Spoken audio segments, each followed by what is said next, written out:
with me. They're from Stunt Legends. And Mark, maybe first you can tell us what brings you to Malaysia? Well, what brings us to Malaysia is a very exciting project called MAPS, Movie Animation Park Studios. It's an international theme park that's currently under construction at Perak, just near Ipoh. Okay. It's, as I said, an international theme park, so I guess if you wanted to relate it to anything close by, you'd think Universal Studios in Singapore.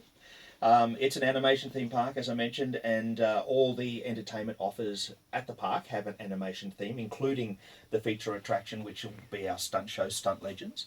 And it will be open to the general public by May 2016. Let me get this right. The Stunt Legend show, is it a TV show or is it going to be a live performance? No, it's a live performance. There'll be 11 stunt performers in each performance. 1 to 5 shows a day, depending on capacity in the park on the day. Right. So yeah, it'll be a feature attraction and a first for Malaysia and Southeast Asia. There's no other precision driving or stunt riding stunt shows in Asia. And it's a great opportunity for local men and women to train as stunt performers, forge a career in the stunt industry. Wow. So people can be crazy like Tom Cruise. Well, maybe you can tell me a bit more on how are you actually getting people in to register? What must they do? Because I saw in your in the email that you have to have fitness coordination down pat, right? Well, you do, but that's trainable. You can always be not fit to start with. You just need a genuine interest to be a stunt performer. And, we will educate and teach people how to look after their bodies and how to train, how to strengthen, and be right for everyday stunt performing. So what we're doing in order to recruit people, there's very, very few stunt performers here in Malaysia. I was quite surprised coming from Australia where there's a very well-established stunt community. Here in Malaysia, it's not that well established. So what we've created is a stunt training academy, and that begins in September. It will last for 6 weekends. If people wanted to register for that, they can do on our website, mapsperak.com.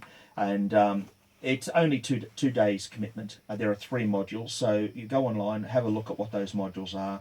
Foundations of stunt performing, precision driving, and motorcycle riding. They are the 3 modules, and it's all entry level stuff. It's not dangerous. So that's one. I can looking at your face, going, "My goodness, what are you going to do?" But it's all entry level stuff. It's an opportunity for people to come, do some easy exercises with us, ask any question they want about working and living as a stunt performer day in and day out, and through that process, we are hoping to find our cast for our stunt show. Okay, before I get into that, can you just tell me, give me an example of one of the things that you'll be doing at the workshop to train as a stunt person? Well, for the foundations of stunt performing, we'll be looking for body control ability. Shoulder rolls, mini tramp work to jump on a mini tramp, to rotate their body in the air and land on their back on a very soft pad, that kind of thing. That is where you start when you start to train people in any parts of stunt performing, and especially high falls. If you're going to fall off a building into a bigger pad, you need to know how to rotate your body in the air. And I have to say, I'll admit, I was one of those people who looked at that end result and thought, I will never do that. But once I changed my thinking and I listened to instruction and I followed that instruction, I actually enjoyed falling more than any other part of stunt work, and I actually became quite good at that. So, and that's another key component of what we're looking for, is people who will listen to instruction, not necessarily just do their own thing, because we need to make sure that our cast members are all going to be team players, and Cameron will talk more about that in a minute, and work as a team. Okay. Well, then coming to Cameron, maybe you can tell us what exactly is in store for the cast members, what they're going to do on the show. So the show will be predominantly precision driving based, and there'll be motorcycle stunt riding as well. So while we're not necessarily looking for people who have had riding and driving experience, it would help. But the biggest thing we're looking for is team players, and like Mark said, people who can take direction, because it just makes it a lot easier for us to do our job. Right. I'll use myself as an example. When I first started in a stunt show on the Gold Coast in Australia, where I met Mark, I was actually working in the park at the time doing food and beverage. I was just straight out of high school. I'd actually deferred my studies at university and went to the theme park for a little while. And auditions came up for the show, and I decided to give it a try. Mm-hmm. And at the time, the stunt coordinator in charge of the show was much more interested in people who could take direction, because he found it was easier to teach them to do the show. So I did the audition with professional drivers and high divers and all sorts of guys that have done stuff before, and I ended up getting the job. And now I'm here today. I've cancelled my university studies, and but Good, you would have sucked at that anyway. yeah, well, yeah. Okay, well, True. as much as we would like for people to go into that, don't quit school, okay? Don't That's do right, that. don't do that. Okay, so then maybe you can tell me like, so how long have you been a stuntman now? I've been a stuntman for 18 years, and that was my first job. Okay, Yeah. they didn't throw you out of the building or something. That was not your like first stunt. No, right? that's not your induction process. Okay. Unfortunately. Unfortunately. No, fortunately. Okay, all right. So maybe tell us a bit more. Since both of you are stuntmen, what's it like being a stuntman? Did you? Well, I already know your story that you kind of got into it. Do you always know that you wanted to be a stuntman, Mark? No, not at all. No, I mean, I was an actor before I was a stunt performer. And I just thought I would always work as an actor or a singer. And it was only when I was given an opportunity at a theme park, very much like MAPS, that I actually took the opportunity to learn another string to my bow, and that was stunt performing. It was just something that came up, and I took the opportunity. That's awesome. And I was going through your profile. You've worked it for Pirates of the Caribbean, Dead Man Sea. You've worked for sorry, that was you, Herman. So you've done Mad Max Fury. Yeah. You've done was Fast and Furious in it. No, okay. I wish. So there was Mad Max, and then there was Pirates of the Caribbean. Can you name me a couple more that was like the biggest thing on your profile? So I've done The Hangover Part Mhm. 2, Superman Returns, Terra Nova series. I've done a lot of Australian TV series. But that's the only things I can think of. Yeah. What'd you do for Mad Max, since that was the most recent one? What'd you do for that one? Well, Mad Max, I was fortunate enough to stunt double the lead bad guy, the Immortan. Oh, okay. So I drove his big Giga Horse, if you've seen the film. Yep. So that was 7 months in the desert in Namibia. It was a really, really good job. We just did, stunts every day. What was the hardest thing about doing Mad Max Fury Road? I think the hardest thing, honestly, was just the longevity of it and being away from family for that period of time. Mm-hmm. But everything else, there was no downside to it, and there's no real downside to stunts at all, to be honest. So yeah, it's going to be a great opportunity for these guys coming through. Okay, so one more last question. What was the training like? Like you mentioned, was it day in, day out? What is the life like of a stuntman?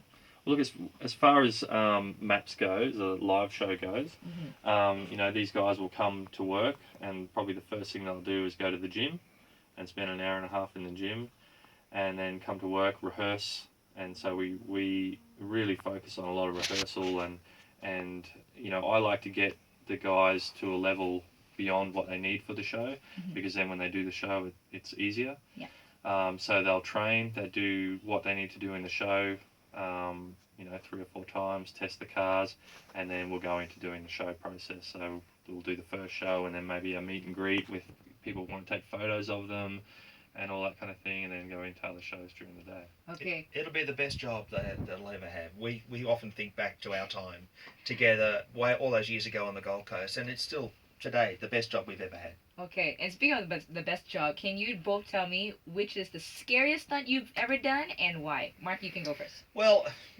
I used to get hit by a car every day, and that kind of hurt if you didn't do it right. Oh. So that to me was the scariest. I was a bit slow with my left leg, and I always ended up on the roof. But that was scary. How does that work? I mean, like you get hit by a car, so you prepare your padded, I'm assuming? Yeah, you pad up your knees and elbows and hips, so when something hard hits you, like either the ground or a car, then it takes the edge off. But it's all about how you rotate your body and timing. And I wasn't quite as quick with my left leg as the other guy, so it always bit me a bit. Okay, what movie was that for? Oh, that was in the live show. That was in the stunt show. Okay. Yeah. Okay, how about you, Cameron? I think the scariest thing for me was probably a motorcycle jump I did for a Bollywood film, and it was over a truck, and it was a fairly large jump, but it was one of those things that kind of got brought on the day, so we had not a lot of time to rehearse, or we had actually no time to rehearse. It was kind of one of those things that you just had to do it. So that was kind of scary, and then I also did a car crash on Mad Max where we have an explosion basically in the back of the car that Yeah. launches the back of the car. So I Right. do a front flip in the car and then land on the roof. So that was kind of scary leading into that. But with those kind of things, um, as far as that crash went, the one of the most things I was scared of on the day was being able to hit the button at the right time. And so it's a bizarre feeling. You're getting used to this stunt and you know that it's going to crash, but then in my head I'm thinking I've got to get this right, I've got to get the timing right, because there was another car crashing at the same time, and if you don't get it right they can't use the shot. So that was actually making me more nervous that I was going to wreck the shot than actually the crash itself. So it's kind of weird. No, I get your feeling. It's almost like on radio, because we've got a button that says live. Yeah, kind of same thing, Yeah, you yeah. know, when you crash into the music. Yeah. Cool. So, okay, now coming back to recruiting people, maybe, well, since we shook hands on that, on making me a stunt person, or maybe you can give me a demo in the studio, like, since it's all about coordination and following instructions. Is that possible? I know it's kind of hard because we don't have a car in the studio. No, if we tried to do something in here, you'd be plugging leads back into your computers left, right, and centre. I think don't know what we could quite do in here, but Okay. Yeah. I encourage you though, Linora, to come to our stunt training academy. Boss, your Yeah. call. We're looking for women as well as men, and there'll be 20 up to 25 part-time and full-time jobs available at the end of the process. And I would encourage anybody out there listening to this, if you have any interest whatsoever and knowing more about stunt performing and forging a career, performing and having fun in front of thousands of people each day at our theme park, then please do register on our website, mapsparak.com, and come and find out. Okay. Well, if they can get me into the next Avengers movie, by all means, I'm definitely there. But I will come and take a look at it and see what's it about. I don't know about getting into the show because I think I got this one, but definitely. Thank you both so much for coming in and explaining a bit more. I'm sorry that we just can't do a demo because that'd be actually quite cool. Or maybe anything simple.